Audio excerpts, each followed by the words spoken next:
Hey everyone, it's Redcapped, but you would all more likely know me as the creator of Aladdin 2 Return of Jafar on VHS. The object, obviously, not the movie. So I'm sure if you're watching this video, you weren't expecting to see me, but that's because I want to be fully transparent with you all. I was eliminated as the villainous character, but that'll end now. In this video, I aim to give a short recap of my experience participating in Thick Season 2, why I should rejoin, and how it would impact the game going forward. So without further ado, enjoy the video.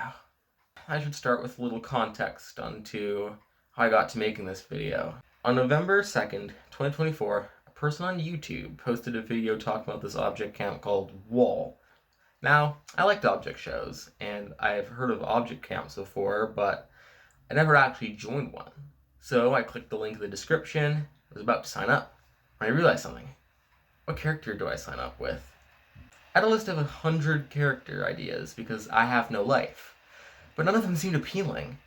Then I found him. Aladdin 2 Return of Jafar on VHS. It became an inside joke between me and my friend, and I had made it into an object, so I got to work.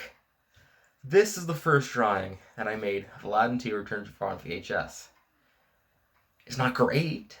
Needless to say, I did not get in. However, 6 days later, on November 8th, this person who did get into Wall with his character Fidget Cube posted an ad for another camp he co-hosted called the Amazing Incredible Contest Camp. So, I joined as the same character, made a video, and lo and behold, I didn't get in. Thankfully, a couple people quit, so I got to join after the first elimination. Yay! I replaced Cool Breeze and went on to a team called Rush Hour, featuring myself, Rolly, Baggy, Octoclock, Purple Pencil, Mallet, Roger, Photo of the Pentagon, and Pepper. I wasn't going to waste this chance of getting in, and I needed to lock in. And so, got to work. Immediately I knew if my team were up for elimination, the people who weren't active would be voted out first. So, I got to work on Challenge 2. Get to the Sahara Desert. The video isn't great, but because there was obviously collaboration between the team, Rush Hour got first in the challenge. But just being active isn't enough. Eventually, you're going to have no allies and you'll just be voted out. Knowing this, I made my first alliance with Rolly. See, the reason I picked Rolly is because they had a Void key, which could open the Void shop, in which you could buy Void tokens. I had my eye set on the money printer, which could give a random amount of water bucks 6 times. It was originally just supposed to be a duo alliance between the two of us, but Rolly had the idea to include Octoclock and Roger, also from Rush Hour, into the alliance. So it became a 4-person alliance, which Fidget Cube so creatively named 4 People Alliance. I then decided to let the alliance know the full extent of my plan.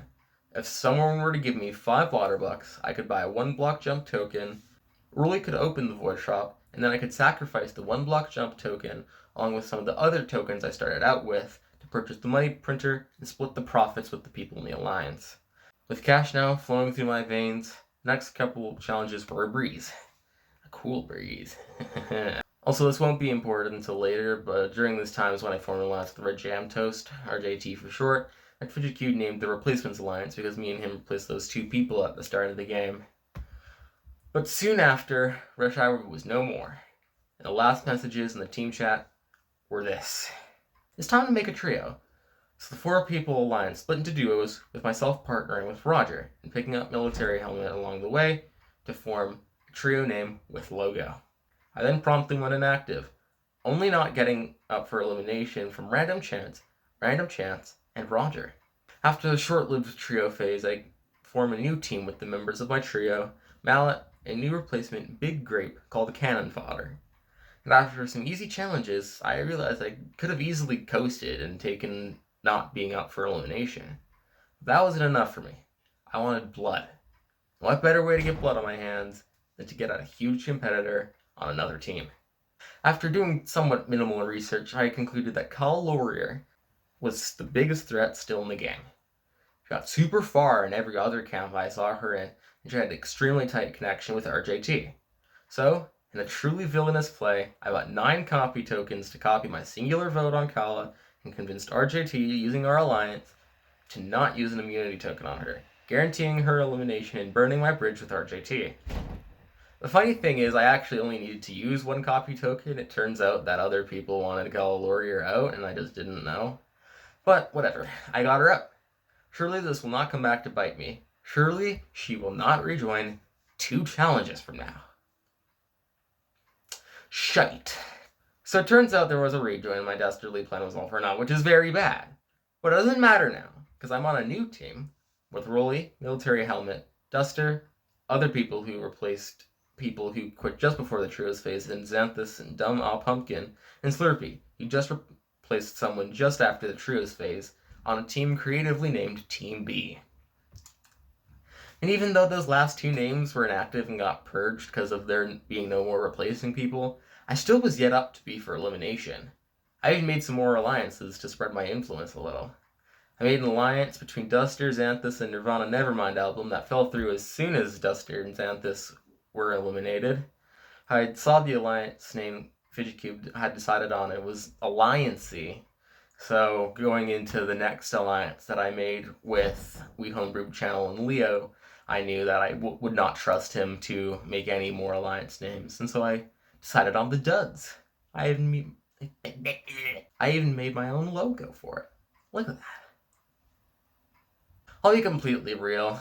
Most of those alliances were not real alliances. They obviously didn't think I was trustworthy after what I did with Call Laurier. Leo, on the other hand, I vibed with quite a lot. He said all he wanted to do was mess with the good players, which I wanted to do as well, leading to me considering him my ride or die, which I'm allowed to say because he got out and isn't rejoining. I also formed a duo alliance soon after, but for legal reasons I can't disclose who I formed it with. Unfortunately, after that, shit starts to hit the fan hard. So the new phase of the game is essentially the 22 remaining people split into 2 final 11s, where each split side has their own elimination that only their side can vote in. After the first challenge of this new phase, I thought I'd be fine, until the second challenge, where it was revealed only one person from each side would be safe. So I gave the challenge my all, and I got the third, meaning for the first time ever, I was up for elimination. So I thought I was a goner. I was the villainous guy. Everyone would obviously target me. So in a Hail Mary, I voted for Roger, used a Hypno token to make the now inactive RJT vote Roger, copied my vote with a copy token, doubled my votes using a troll totem. The elimination happens, and surprisingly, I get no votes, which I was not expecting. More importantly, however, I get enough votes to send Roger packing. He leaves at 16th place, I profit off the situation, and my reign of terror continues. This is what should have happened. However, Roger used a swap token, swapping his votes with whoever he wanted. And thus, Aladdin 2, Return of Jafar on VHS plays 16th in Thick Season 2. Yes, I know technically I got 17th, but I got less votes than Rolly, so actually, I was bummed, obviously, to go out like that. I wanted to win the whole thing, and my own paranoia got the best of me. So thank God there's a rejoin. That is my short recap of my experience playing Thick Season 2. If somehow I rejoin, I plan to try and redeem my villainy a little bit, play a more clean and honest game, kind of stuff like that. Although I should probably look at the challenge now that I'm thinking about it. Let's see. Well, Chalky and Clone No Eyes have removed the barrier in the sky so you don't fly into space. Now you're flying fastly into the sun.